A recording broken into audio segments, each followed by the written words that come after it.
So today's video is going to be on an overview, my thoughts and opinion. That's right, the Scag Turf Tiger 2. So let's get that started. Remember, it's not a review, it's just my thoughts and opinions. So this is a demo unit. It's a 2017 Scag Turf Tiger 2. Not mine, I'm just trying it out to see if I like it. This one is equipped with a Kawasaki liquid cooled engine. This was a brand new demo unit that was just put together right before I got it with 0 hours on it.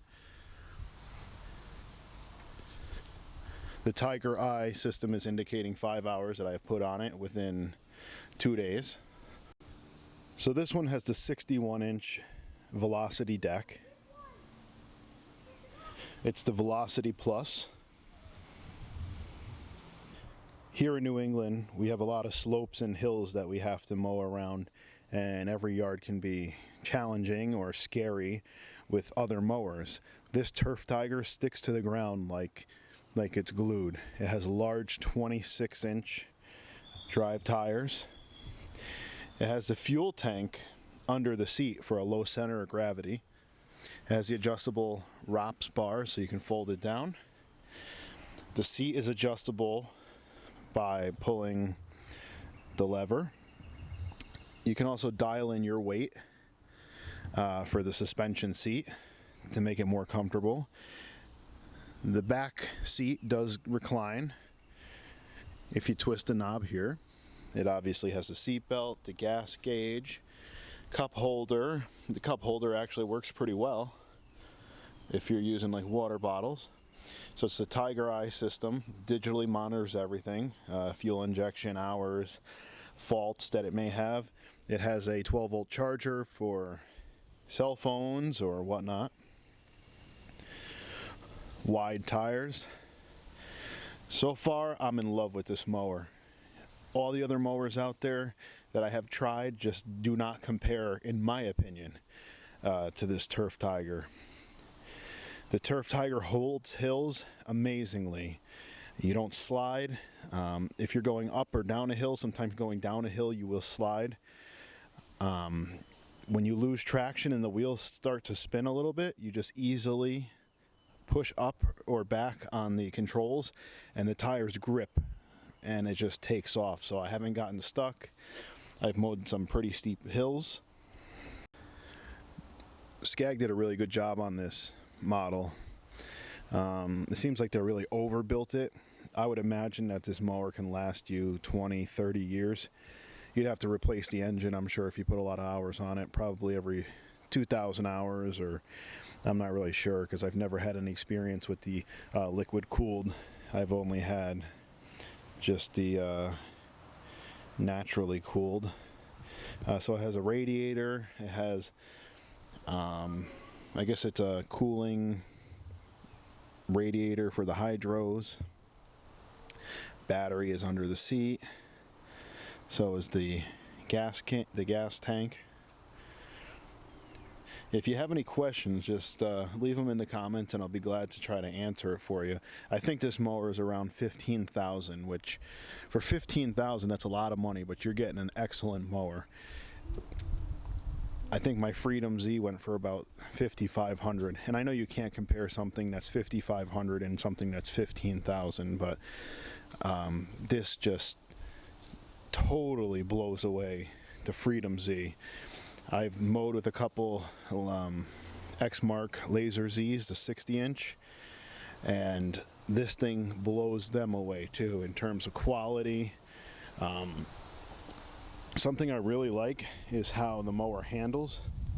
It's got a firm control, but it's reactive. It's just firm, so it's not going to be hopping all over and jumping all over. You had the foot activated brake.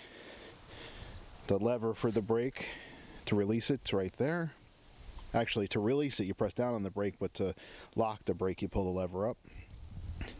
You have your adjustable deck height right here, which is done through a pin, and this is the release lever.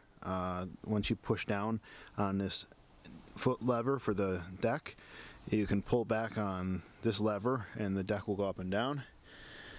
I was just mowing at 3.5 inches. Most of the time we're doing about 4 inches, 3 3/4. It's not too confusing as long as you're pretty good with reading numbers. So I'm sorry this isn't a review, it's just kind of an overview.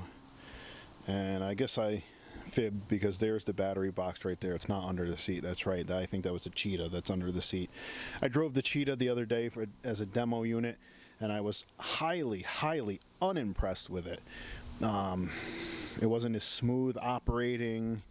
The seat wasn't as nice. It goes fast, but it's just a wild beast to control.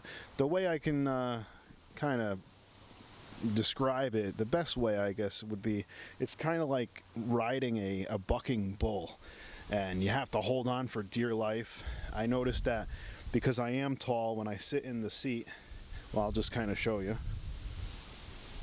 So on the Cheetah, I would sit in the seat and I would sit like this, but for some reason the control to the deck was kind of out here more, and my foot would rest under it. Every time I hit a bump, the deck would go up in the air and come crashing down, and it would crush my leg, my boot. So I wasn't impressed with that. So all in all, if you have $15,000 to spend, why not buy a Turf Tiger 2? By Scag. So I think I'll just mention one other thing that doesn't really have to do with the mower per se, just what I'm doing. So this is my 7x12 12,000 pound gross vehicle weight rating dump trailer. It's got the leaf sucker on there, it's got the net on the top, the high sides. So this is what I run when I'm mowing. So these ramps right here, they're the heavy duty. They can support like the weight of a skid steer. With the Freedom Z and the smaller tires, it gets stuck going up the ramp. So you have to have pieces of wood, and you have to lay the pieces of wood over the ramp, and it gets real dangerous. I actually almost slid off the ramps with my Freedom Z because the tires are so large on the Turf Tiger. It goes up with no problem at all. So if you're in that situation and you are mowing on a trailer without a landscape gate, because I know some of you guys are, the Turf Tiger will go right up.